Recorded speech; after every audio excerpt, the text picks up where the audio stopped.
Hi Kannayya. ఈరోజు మనం ఇంకో కథ చెప్పుకుందామా? ఒకరోజు శ్రీకృష్ణదేవరాయలు సభలో ఇలా చెప్తారు. మీ అందరికీ 5,000 బంగారు నాణాలని ఇస్తాను. ఒక వారం రోజుల్లో ఇవన్నీ మీరు ఖర్చు పెట్టుకోవాలి. కాకపోతే ఖర్చు పెట్టే ముందు నా ముఖం చూసి మాత్రమే మీరు ఖర్చు పెట్టాలి అని చెప్తాడు. సరే అని అందరూ ఆ నాణాలని తీసుకుంటారు.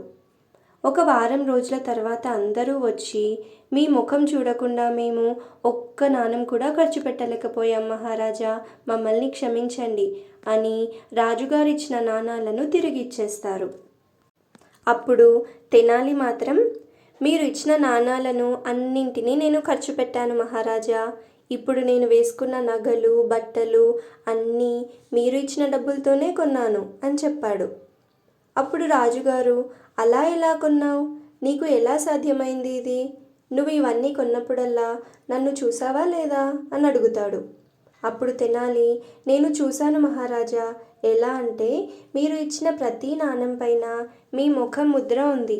అది చూసి నేను ఖర్చు పెట్టాను. అంటే ప్రతి నాణం మీ ముఖం చూసే ఖర్చు పెట్టినట్టు కదా అని చెప్తాడు.